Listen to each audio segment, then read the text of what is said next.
آپ نے کسی صورت کے بیچ سے شروع کر دیا، یعتذرون الیکم اذا رجعتم سے شروع کیا، والمحصنات من النساء سے شروع کیا، وہاں پر بھی بسم اللہ پڑھنا ضروری ہے۔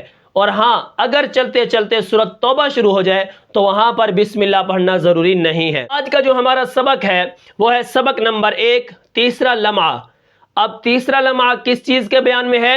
تعوذ اور تسمیہ کے بیان میں، ٹھیک ہے؟ یعنی قرآن مجید شروع کرنے سے پہلے تعوذ اور تسمیہ پڑھنا کیوں ضروری ہے، اور اس کی کتنے صورتیں ہیں، کہاں پر جائز ہے اور کہاں پر ناجائز ہے، ٹھیک ہے؟ تو آج ہم اس کتاب کا صرف متن پڑھیں گے اور انشاءاللہ کل ہم تفصیل کے ساتھ ان چیزوں کو لے کر چلیں گے، ٹھیک ہے؟ تو سب سے پہلے حضرت مصنف نے متن کے اندر یہ فرمایا ہے، قرآن شریف شروع کرنے سے پہلے اعوذ باللہ من الشیطان الرجیم یہ پڑھنا ضروری ہے۔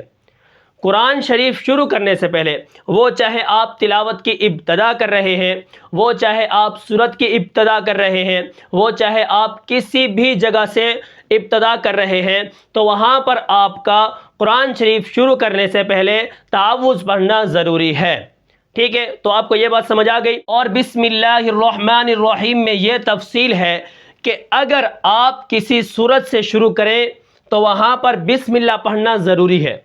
اگر آپ کسی سورت سے شروع کریں، تعوذ تو آپ نے پڑھ لیا، اب آپ سورت فاتحہ شروع کر رہے ہیں تو وہاں پر بسم اللہ الرحمن الرحیم پڑھنا ضروری ہے، کیونکہ وہاں پر سورت کی ابتدا ہو رہی ہے، سورت سے پہلے بسم اللہ پڑھنا ضروری ہے، ٹھیک ہے؟ اس کے بعد اسی طرح اگر پڑھتے پڑھتے پڑھتے کوئی سورت بیچ میں شروع ہو جائے تو وہاں پر کیا کرنا ہے؟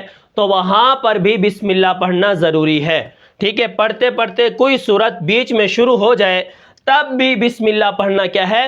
ضروری ہے۔ ہاں، اگر پڑھتے پڑھتے پڑھتے سورت توبہ شروع ہو جائے تو وہاں پر بسم اللہ نہیں پڑھنی، ٹھیک ہے؟ آپ ان باتوں کو آج سمجھ لیں، انشاءاللہ کل ہم اس کی تفصیل کے ساتھ ان چیزوں کو سیکھیں گے، ٹھیک ہے؟ اگر آپ اسی طرح سورت توبہ شروع ہو جائے تو بسم اللہ وہاں پر نہ پڑھیں۔ اس کے بعد اگر سورت براءہ سے ہو تب بھی نہ پڑھیں۔ تو میں نے آپ کو ایک چیز پہلے بتائی ہے کہ اگر آپ کسی سورت سے شروع کریں تب بسم اللہ پڑھنا ضروری ہے، ہاں، لیکن کیا ہے، اگر آپ سورت توبہ سے شروع کریں گے تب بسم اللہ نہیں پڑھنی۔ پھر میں نے آپ کو بتایا ہے کہ چلتے چلتے کوئی سورت آگے شروع ہو جائے وہاں پر بھی بسم اللہ پڑھنا ضروری ہے، اور ہاں، اگر چلتے چلتے سورت توبہ شروع ہو جائے تو وہاں پر بسم اللہ پڑھنا ضروری نہیں ہے۔ ان چیزوں کو آج آپ جان لیں اور انشاءاللہ کل ہم ان کو تفصیل کے ساتھ پڑھیں گے۔ اس کے بعد حضرت مصنف آگے فرماتے ہیں، وہ فرماتے ہیں اسی طرح اگر سورت توبہ شروع ہو جائے تو بسم اللہ نہ پڑھیں، اگر سورت براءہ سے شروع کریں تب بھی بسم اللہ نہ پڑھیں۔ اگر کسی سورت کے بیچ سے شروع کرے، اگر آپ نے کسی سورت کے بیچ سے شروع کر دیا، یعتذرون الیکم اذا رجعتم سے شروع کیا، والمحصنات من النساء سے شروع کیا، لن تنالوا البر، جہاں پر کیا ہے، سورت شروع نہیں ہو رہی، سورت کے بیچ میں سے آپ نے پڑھنا شروع کیا ہے، تو وہاں پر آپ نے کیا کرنا ہے؟ اگر کسی سورت کے بیچ سے شروع کرے تب بسم اللہ پڑھ لینا بہتر ہے۔ بسم اللہ اگر آپ پڑھ لیں گے تو بہتر ہے، ٹھیک ہے؟ بہتر ہے، کیا ہے؟ بہتر ہے، ضروری نہیں ہے۔ اگر آپ اسی طرح کوئی سپارہ شروع کر رہے ہیں جو سورت کے بیچ کے اندر سے ہے تو وہاں پر بسم اللہ پڑھ لینا بہتر ہے، ضروری نہیں ہے، ٹھیک ہے؟ آپ قرآن کے بیچ سے شروع کریں، سورت کے بیچ سے شروع کریں تو وہاں پر کیا ہے، بسم اللہ پڑھ لینا بہتر ہے، ضروری نہیں ہے۔ لیکن وہاں پر تعوذ یعنی اعوذ باللہ من الشیطان الرجیم یہ پڑھنا ضروری ہے، ٹھیک ہے؟ تو لیکن تعوذ اس حالت میں بھی ضروری ہے۔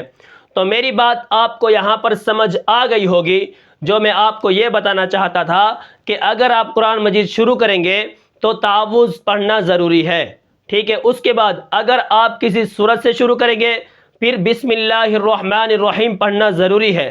اگر آپ سورت برات یعنی سورت توبہ شروع کریں گے تب بسم اللہ ضروری نہیں ہے۔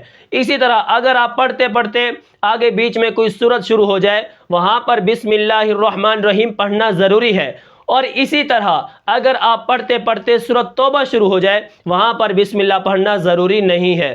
اور ہاں، اگر آپ کسی سورت کے بیچ میں شروع کریں گے وہاں پر کیا ہے، وہاں پر بسم اللہ الرحمن الرحیم پڑھنا بہتر ہے، ضروری نہیں ہے۔